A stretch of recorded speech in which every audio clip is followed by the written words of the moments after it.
Boris Johnson today pledges 100 million COVID vaccine doses to the worldwide fight against the pandemic. At the G7 summit in Cornwall, the Prime Minister will commit the surplus doses from the UK's massive stockpile to encourage world leaders to join coordinated action to vaccinate the world's entire population by the end of the year. The British contribution, funded from the government's £10 billion annual overseas aid budget, is expected to be part of at least 1 billion vaccine doses pledged by the leaders attending the Carbis Bay gathering.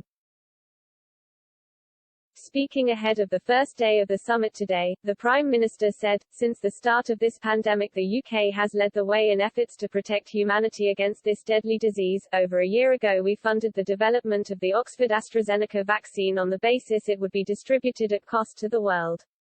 This unprecedented model, which puts people squarely above profit, means over 500 million doses have been administered in 160 countries so far.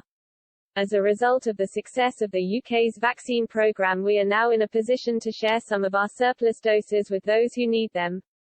In doing so, we will take a massive step towards beating this pandemic for good."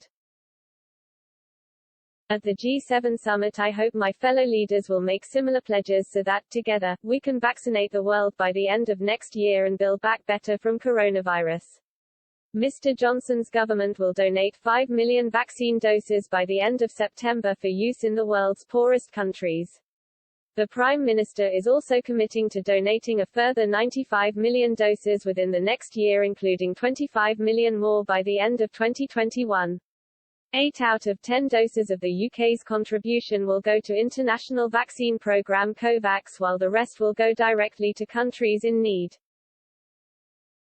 Officials insist the surplus doses can be shared without causing any delay to the UK's domestic vaccine rollout or the Vaccine Boost programme this autumn. And they point out that vaccinating the rest of the world will help reduce the risk of fresh virus waves hitting the UK and curb the threat posed by the possible growth of vaccine-resistant COVID mutations.